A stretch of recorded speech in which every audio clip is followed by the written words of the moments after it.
É uma alegria subir à tribuna do Senado nessa tarde e noite de segunda-feira para informar, senhor presidente, que protocolei na semana passada um substitutivo ao projeto de lei do Senado de autoria do senador Marconi Perillo, que busca criar uma lei geral para os concursos públicos no Brasil. Nós tivemos um avanço enorme com a aprovação da Constituição de 1988, que definiu o concurso público como forma de ingresso no serviço público, com isso garantindo a qualidade, mas até hoje nós não tivemos uma lei geral para regulamentar essa questão e muitas vezes os concurseiros, pessoas que se preparam, gastam tempo, gastam dinheiro se preparando para um concurso público, ficam à mercê das regras previstas nos editais, muitas vezes autoritárias, muitas vezes injustas, muitas vezes inadequadas, irregulares, em função da falta de uma legislação nacional. E nós, então, fizemos um amplo debate, uma consulta pública à população, fizemos uma audiência pública, buscando ouvir representantes das entidades realizadoras de concurso público, como o CESP, das entidades do governo do distrito, do governo federal, como a INAP, e também com os representantes das entidades que representam os concurseiros. E levantamos os principais problemas identificados por essas instituições e entidades.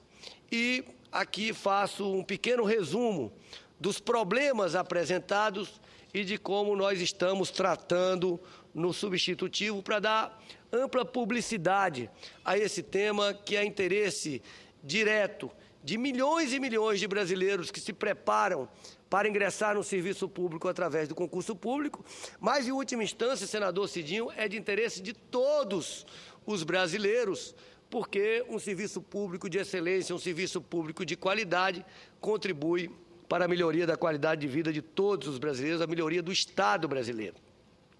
Bom, a primeira reclamação, bastante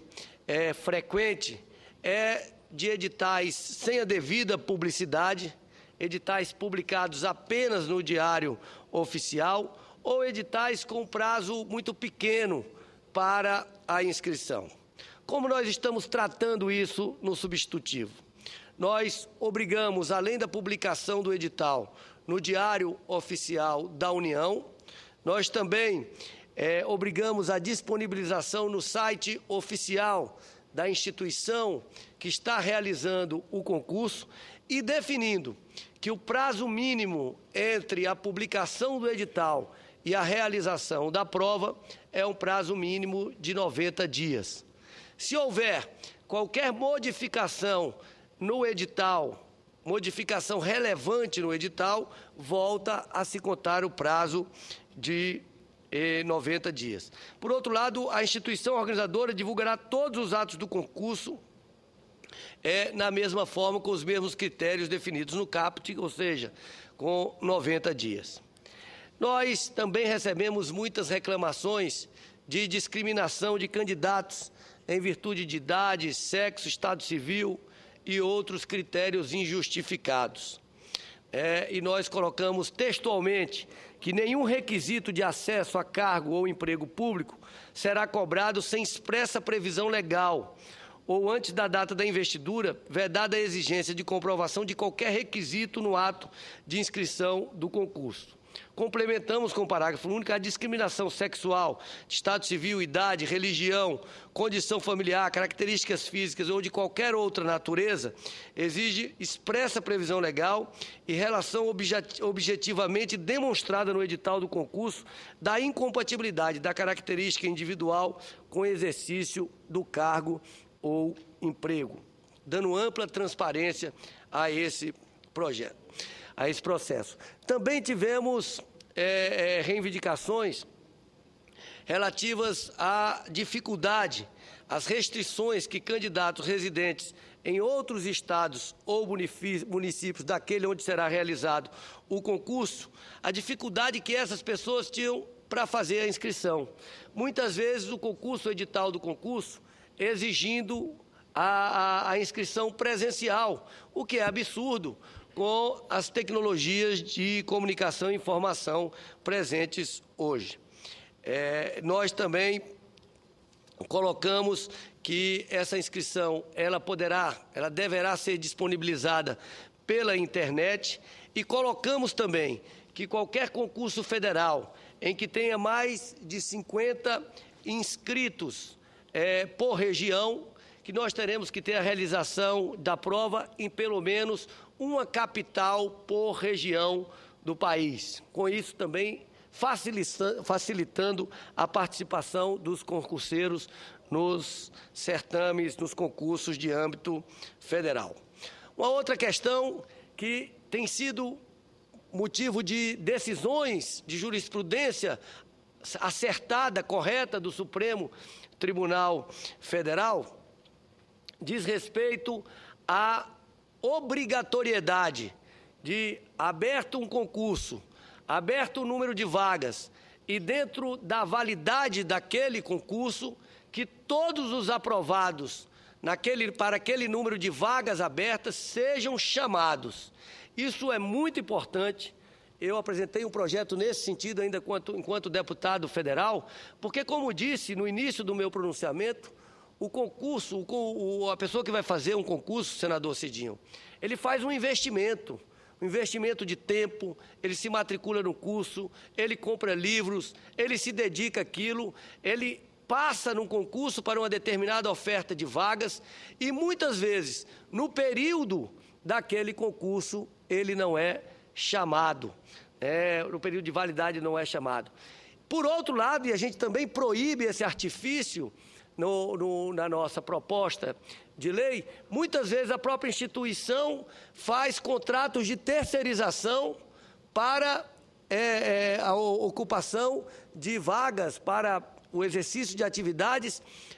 similares para as quais realizou concurso antes de chamar todos os aprovados para as vagas disponíveis no tempo de validade do concurso. Portanto, a gente garante essa obrigatoriedade da instituição pública chamar todos os aprovados dentro do prazo de validade do concurso para aquele número de vagas abertas.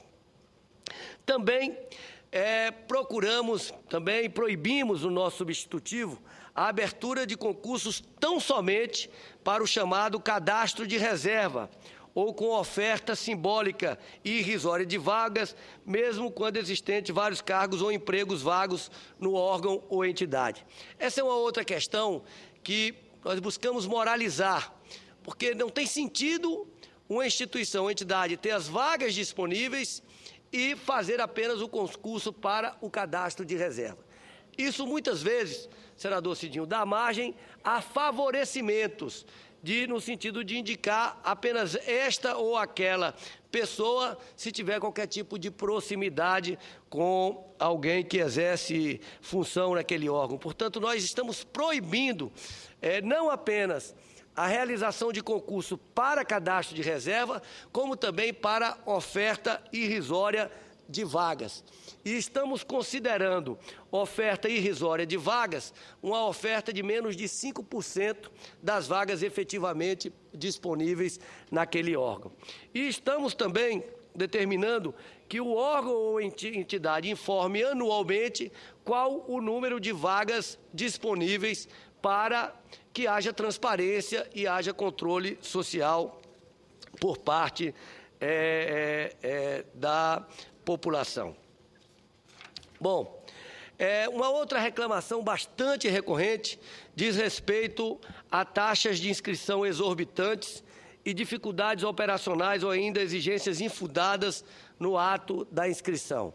Nós estamos definindo como o valor máximo da taxa de inscrição será de, no máximo, 3% do valor da remuneração inicial do cargo ou emprego público e, claro, levará em conta o nível remuneratório, a escolaridade exigida e o número de fases e de provas do certame. O fato é que nós estamos aqui definindo um teto para evitar a cobrança de de taxas exorbitantes e estamos mantendo aquelas condições especiais, inclusive de isenção para as pessoas que comprovar uma renda da sua entidade familiar inferior a 2 salários mínimos à época da inscrição, comprovar outras condições autorizadas pelo edital, desde que não firam a isonomia, e também estamos assegurando a devolução do valor relativo à inscrição em caso de adiamento, anulação ou cancelamento do concurso. E por que aqui também no caso de adiamento e só não em anulação ou cancelamento do concurso? Porque muitas vezes o adiamento pode significar a remarcação da data de um novo concurso público numa data incompatível para o candidato. Às vezes ele já marcou um outro concurso para essa data, ou ele tem um outro compromisso e, portanto, se houver um adiamento, ele tem direito, a, se não quiser fazer o concurso, receber a devolução da taxa de inscrição. Uma outra questão, senador Paim, muito recorrente, é que muitas vezes o conteúdo das provas não está previsto no edital ou não tem relação com as atribuições do cargo. Outra reclamação é a não aceitação da opinião de autores consagrados na área ou correção de prova orientada por bibliografia diversa da indicada no edital. Eu vou dar um exemplo de um concurso recente feito aqui no Senado, em que se perguntava qual o nome do amante do ex-presidente Kennedy. Vejam bem, qual é a importância que isso tem para o exercício de uma determinada atividade profissional. Então, o que nós queremos aqui garantir é que os conteúdos das provas eles sejam compatíveis com atribuições do cargo e que a garantia da aceitação, da opinião de autores consagrados na área de atuação no momento da correção da prova. Bom, uma outra questão é que também uma reclamação muito presente se refere à mudança de datas e horários do concurso em cima da hora, muitas vezes impedindo ou dificultando ao extremo a realização das provas pelo candidato de outro estado ou município que tem que fazer o seu deslocamento, o qual não consegue refazer a tempo o seu planejamento de deslocamento pelo território nacional. E aqui nós dizemos que o cancelamento ou anulação de concurso público edital já publicado exige fundamentação objetiva, expressa e razoável, amplamente divulgada e sujeita o órgão ou entidade responsável à indenização pelos prejuízos comprovadamente causados aos candidatos. Então, essas questões também se referem ao conteúdo mínimo do edital de abertura do concurso, que deverá ter pelo menos a data de realização das provas, as quais só poderão ser alteradas por razões de interesse público decorrente de fato superveniente, devidamente comprovado, pertinente e suficiente para justificar tal conduta. Em relação à quebra de sigilo das provas ou venda de gabaritos, isso é tratado como crime. A instituição organizadora ela é responsável por resguardar o sigilo das provas, podendo os seus agentes ser responsabilizados administrativa, civil e criminalmente por atos ou omissões que possam divulgar ou propiciar a divulgação indevida, no todo ou em parte, de provas, questões, gabaritos ou resultados. É muito frequente também um questionamento a respeito da impossibilidade de recursos de provas discursivas e orais, ou exigências de que esses recursos sejam entregues pessoalmente, não sendo possível a sua realização pela internet. Nós estamos definindo aqui que é vedada a realização de prova ou fase de concurso sem previsão de recurso administrativo contra o seu resultado. Todos os resultados dos recursos deverão ser objetivos e tecnicamente fundamentados, possibilitando ao candidato o conhecimento das razões de sua reprovação, inabilitação, inaptidão ou não recomendação, e é assegurado ao candidato vista de todas as provas aplicadas e de seus resultados preliminares e definitivos, por meio de sistema na internet, que possibilite a visualização e a impressão dos enunciados, das questões e das respostas do candidato, inclusive do cartão-resposta das questões objetivas e dos textos das questões discursivas redigidas pelo candidato.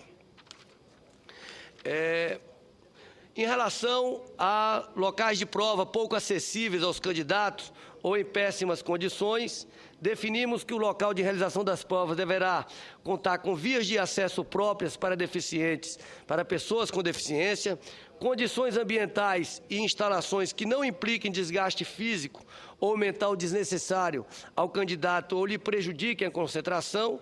instalações sanitárias adequadas e próximas à sala de prova e serviço de atendimento médico de emergência. Em relação a questões objetivas com mais de uma ou nenhuma alternativa correta, nós definimos que é obrigatória a realização da prova escrita objetiva e que, no caso de questão objetiva de múltipla escolha, em que se verifique a existência de duas ou mais alternativas corretas, será considerada válida a resposta que aponte qualquer delas, ainda que a instituição organizadora entenda ser uma delas mais completa ou escorreita. Também fomos muito demandados em relação à cobrança nas provas de posições doutrinárias minoritárias ou de entendimentos judiciais distantes da jurisprudência dominante. E aí nós tratamos proibindo a cobrança de jurisprudência superada no Supremo Tribunal Federal, em Tribunal Superior ou no Tribunal de Contas da União. Mas colocamos que nas provas objetivas a jurisprudência eventualmente cobrada deverá ser majoritária ou consolidada no Supremo Tribunal Federal, em Tribunal Superior ou no Tribunal de Contas da União. E, por fim, senhor presidente, senhoras e senhores senadores, há um questionamento em relação à omissão do Poder Judiciário em decidir causas que envolvam concursos públicos, sob a alegação sumária de que se trata de mérito administrativo privativo da instituição organizadora com nítida negativa de prestação jurisdicional ao cidadão. E nós estamos garantindo o acesso ao Poder Judiciário para impugnar, no todo ou em parte, o edital normativo do concurso público e para a discussão acerca da legalidade das questões e dos critérios de correção de prova,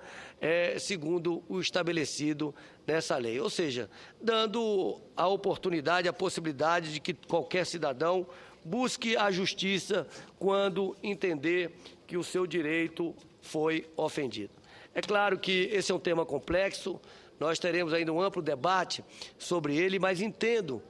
nós tivemos aqui no Distrito Federal um grande avanço com a aprovação de uma lei distrital que regulamenta a questão dos concursos públicos, mas é um grande momento de o país ter uma lei geral que defina com muita clareza, com muita tranquilidade, com muita segurança jurídica a seleção dos melhores quadros para ingressar no serviço público brasileiro. É esse o registro, senhor presidente, que gostaria de fazer na tarde de hoje. Muito obrigado.